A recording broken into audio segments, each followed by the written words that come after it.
1, 2, 3. Hein, on va pas s'inquiéter. Parce qu'on ne veut pas faire attendre non plus. Voilà. Donc bonjour à tous, merci d'être là. Je suis la cofondatrice du festival et je suis très heureuse de votre présence pour cette 5e édition. Je prends mes papiers parce que pour éviter les bêtises, c'est mieux. Je vais co-animer cette table ronde avec Patrice Mélenec, membre d'honneur du festival 2018, qui est aussi acteur et voix au cinéma. Le thème 2018 de cette table ronde est « Rêves et réalités ». Le cinéma des rêves et des réalités au cinéma, à travers et par le cinéma. Nous vous présentons cette année 40 films, 10 longs métrages et 30 courts, entre onirisme et représentation de la réalité. De la fiction au polar, de la science-fiction au fantastique, du film d'animation au film expérimental, de l'adaptation d'un roman ou d'une bande dessinée à l'écran à la perte du sens de la réalité, de la mise en scène des rêves ou des réalités à la recherche cinématographique. Il est ici question de la définition même de ce qu'est le cinéma, des façons de faire du cinéma, entre jeu et mise en scène, décors de carton-pâte, effets spéciaux, hyper-réalisme et poésie filmique inclassable. Parlons des films qui en appellent au rêve et à l'imagination, à cet univers fantasmagorique de la création, mais aussi à l'émotion, à la prise de conscience ou à la vision d'un réalisateur et au talent magique de techniciens du cinéma. Avec nos invités, les réalisateurs Ado Arrieta, Jean-François Laguioni qui va nous rejoindre, Alain Naoum, vous pouvez lever la main peut-être, merci, Jean-Paul Matelier, le compositeur Erwan Koik, la régisseuse Audrey Hamann, le chef opérateur Tom Harari, les acteurs Lucas Harari et Patrice Mélenec, que j'ai présenté tout à l'heure. Donc Erwan, peut-être sur ta façon de travailler. Moi, donc, en tant que compositeur, j'arrive en fin de projet. Donc j'ai une énorme charge de pression sur les épaules parce qu'on peut saccager tout le film avec une vilaine musique, ou une musique en tout cas qui ne serait pas adaptée, ou alors fonctionner avec le film. Donc j'ai tout le monde sur le dos si je me plante, en clair. Et le producteur en premier, et le réalisateur avec. Donc moi, en fait, oui, moi, mon travail, en fait, c'est d'amener ou de compléter le discours qui a été fait par la scénographie, le jeu des acteurs, etc., les lumières, ou alors d'apporter un dialogue supplémentaire, une lecture supplémentaire sur le film qui va épaissir des traits de personnages qu'on n'aurait pas forcément dans les dialogues, c'est-à-dire quelque part désaccorder un peu ce qui est dit avec donc la narration avec le ressenti en fait, du spectateur pour donner une épaisseur. Et c'est d'ailleurs un peu l'objet du film de ce soir qui s'appelle « Mon cœur transparent », où on m'a demandé vraiment que la musique soit un troisième personnage qui soit un peu dans la tête des gens, en fait, dans la tête des personnages du film. Donc voilà, moi j'arrive en fin de film et puis j'essaie de coller au mieux à tout ça et créer quelque part une peau sur le film qui lie toutes les scènes où des fois elles vont être très dans la réalité, des fois elles vont être très dans l'onirisme, dans le rêve, dans tout. Et l'idée de la musique, c'est d'avoir un liant dans tout ça qui un peu crée un jus dans lequel tout le film en fait va un peu baigner en fait. Voilà. Tu travailles sur clavier au début ? Oui, je travaille sur clavier. Moi, j'essaie de travailler, si possible, mais on me le propose différemment, mais j'essaie de travailler à l'image, en fait, et à l'émotion. Et donc, au dernier moment, c'est là où j'ai le plus de prise de risque. Ça serait plus facile de travailler en amont, de composer en amont, et presque qu'à la manière de Francis Lay et Claude Lelouch, que le film soit monté sur la musique. C'est du clip, mais c'est malheureusement pas forcément comme ça que ça fonctionne. Et donc, dans l'idée, oui, moi, j'essaie de travailler au dernier moment, donc avec la pression, mais au moins, j'ai une musique qui correspond vraiment, qui colle à ce film-là. Et d'ailleurs, pour ceux qui seront là ce soir à la séance, vous verrez que la musique de ce film de ce soir, ça ne collerait pas du tout sur un autre film, quoi. C'est vraiment fait pour ce film, c'est du sur-mesure, quoi. Ça marcherait certainement très mal sur un film, on dirait, mon Dieu, quelle horrible musique, quoi. Voilà. Alors, vous êtes des passeurs de rêves. Pensez-vous aux rêves des spectateurs qui sortent de vos films ? Vas-y, explique-moi, je réponds pas. Mais je crois surtout que Erwan voulait intervenir. Excusez-moi, vas-y Erwan. Ouais, non, mais ça, c'est un sujet qui est particulier, qui touche en fait le compositeur, hein, parce que moi, en tant que musicien, j'ai deux objectifs. Le premier, c'est que les gens, quand ils sont dans la salle, ils s'identifient vraiment avec la musique au film, et surtout qu'ils partent avec dans la tête. Donc, je veux vraiment leur laisser Je veux vraiment qu'ils, quand ils partent ou quand ils sont chez eux, ou le lendemain, ou 2-3 semaines plus tard, et ça m'est arrivé, parce que les gens en plus m'ont contacté via le site internet après, ils me disent mais oh, j'ai toujours votre musique dans la tête, j'ai besoin en fait de... J'étais un peu trépané, je suis rentré dans leur cerveau et j'essaie de leur laisser la musique, je veux que ça s'accroche, donc j'essaie de trouver, des fois c'est 3 notes de guitare, mais il faut que ça accroche, il faut que ça reste dans la tête, il faut qu'il reste dans l'ambiance, et le film de ce soir est vraiment complètement dans cette idée-là. C'est voilà, faut que ça soit. On ne cherche pas à faire la plus belle musique de film, c'est pas ça le but. Les belles musiques, plein de gens sont capables d'en faire. Ce qu'il faut, c'est faire la musique adaptée au film et qui porte le message du film et qui reste dans la tête des gens. C'est-à-dire qu'en fait, où on parle du rêve à la réalité, c'est une extension. C'est-à-dire que quand le film est fini, moi j'ai besoin qu'avec la musique, ils soient encore dedans. Et la musique, il y a toute la narration du film. C'est-à-dire que dès qu'ils ont la musique en tête, ils repensent aux scènes. Tiens, le personnage, il fait ça à ce moment-là. Et j'ai besoin qu'ils planent encore les gens en fait derrière. Et c'est pour ça que pour moi la musique est hyper importante sur le film. C'est une extension, c'est-à-dire en dehors d'une heure et demie ou 2 heures du film, qu'une demi-heure encore après, ils flottent dedans, quoi, les gens. Quoi.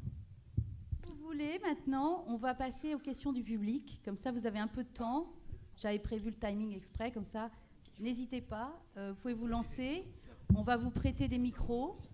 Je crois qu'il y en a 2 dans la salle possible. On va vous les passer. N'hésitez pas à poser des questions. C'est le moment. Merci Ado. Grazie.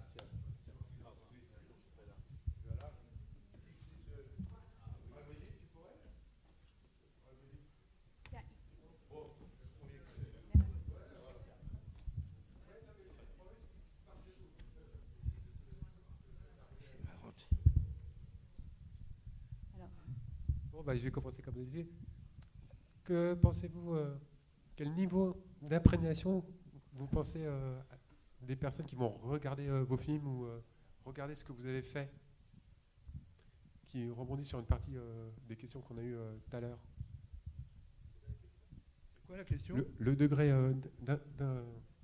d'imprégnation qu'on peut peut-être avoir sur le spectateur. Ce degré-là, en fait, il dépend aussi du travail qu'on aura fait pour la personne, de l'immersion qu'on aura eue, je pense, en termes de jeu des acteurs, réalisme. C'est-à-dire qu'à un moment donné, on a tous vu un film un jour où nous-mêmes, en tant que spectateurs, on sort du film parce qu'à un moment donné, on se dit « Ah bah non, ça marche pas, c'est pas réaliste ». Donc les gens sont imprégnés et complètement pris dans le film si c'est une unité, c'est un tout, je pense, c'est bien sûr la musique, mais c'est aussi le jeu des acteurs, c'est le réalisme des scènes, c'est la lumière, c'est le rythme. À un moment donné, il faut que la personne en fait s'oublie, elle est plus dans son fauteuil et voilà, elle oublie, elle fait partie du film en fait. Et quand je pense qu'un cinéaste a réussi ce pari-là de se dire les gens ils s'oublient eux-mêmes pour être le film en soi, pour s'identifier quelque part à une facette ou une autre du film, je pense que c'est là où il y a vraiment une imprégnation des gens, quoi, ils sont vraiment pris dedans.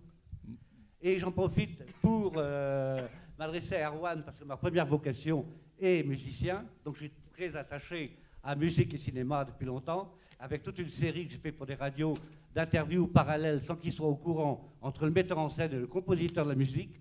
À ceux qui ne sont pas dans la profession, et même peut-être à ceux de la profession, vous seriez étonnés par le nombre de films, je dirais presque 80% des longs métrages du circuit commercial, j'entends, pratiquement 80% de ces films, c'est le producteur qui impose le compositeur. Ce qui est très étonnant quand on sait... et même Français ou général ? Non, français? en général. Hein, Général. Alors, surtout, à Hollywood, n'en parlons pas. Mais donc ça, c'est le premier point. Et alors, Erwan a, alors presque, je pense à une controverse, appel à Dolly, presque dressé un auto-da-fé lorsqu'il a parlé que la musique était une extension d'un film. Nous, on a en Finistère, on a plein de calvaires buboniques. Et je dis que quand la musique devient la peste, d'accord, devient une extension d'un film, ça reste extrêmement dangereux. Et il y a un paquet de films où la musique est n'importe quoi, où le metteur en scène, où l'équipe créatrice ne s'attache pas assez à la musique. C'est épouvantable. Et je finirai par un contre-exemple lumineux en hommage aux Madrilènes et à tous les Espagnols. Lumineux, d'accord, et on parlait tout à l'heure du rêve, du rêve du réalisateur face à la dure réalité de la production et des intempéries. Je viens à l'actualité, c'est le dernier, j'espère, enfin probable, le film Testament de Terry Gilliam et la galère de Don Quixote. Et l'extraordinaire, c'est une des plus belles, c'est parce que c'est sur les écrans encore, une des plus belles compositions musicales que j'ai pas vues depuis longtemps. Et elle est d'un compositeur peu connu en France, pourtant il y a beaucoup de films espagnols, qui s'appelle Baños, et qui est de Murcia, donc ça dit ça pour Adolfo, et qui, quand la musique accompagne, fait partie intégrante, et dès le départ de la conception, quoi. C'est la création pure, voilà, c'est tout, il n'y a pas de question. Il n'y a pas de question. Juste de la controverse, comme on dit à Valladolid. Une Alors, autre- juste pour alimenter la controverse, moi je suis d'accord sur le principe qu'il faut que la musique soit là au départ, bien évidemment, et que ce soit un projet artistique global.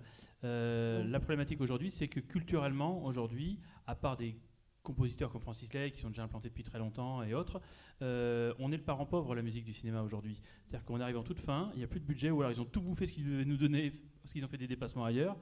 Et donc, on ne prépare pas forcément la musique, on s'y prend au dernier moment. Et on va souvent, malheureusement, les producteurs et avec ça derrière les distributeurs vont vers la facilité. Ils ne vont pas prendre de risques. Ou alors, on va faire une musique qui se colle sur tous les films. C'est-à-dire qu'elle peut se coller sur un ou sur l'autre. C'est plus ou moins le même style. Il y a juste un petit réarrangement à faire. Moi, c'est ce contre quoi je milite, justement. Moi, j'essaie de faire en sorte que pour moi, un film, déjà, en tant qu'intervenant sur le film auprès d'un réalisateur, parce que moi, je travaille pour un réalisateur, c'est une œuvre en soi. Et je ne veux pas que ce film-là ressemble à un autre, parce que sinon, quelque part, ma musique aussi va ressembler à celle d'un autre.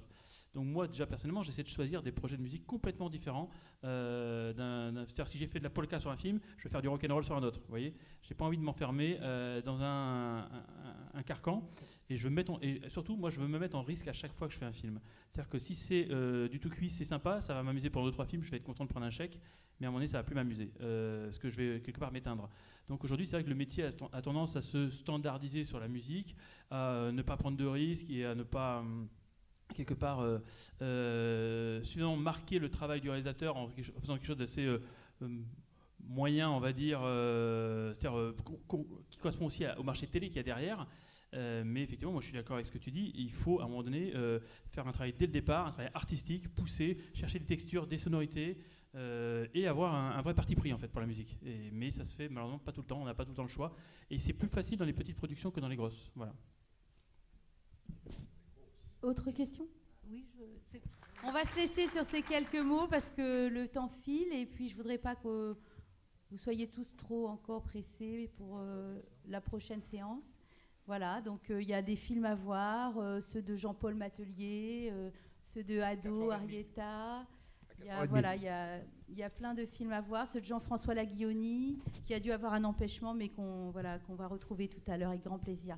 À tout à l'heure, merci beaucoup, merci de votre écoute.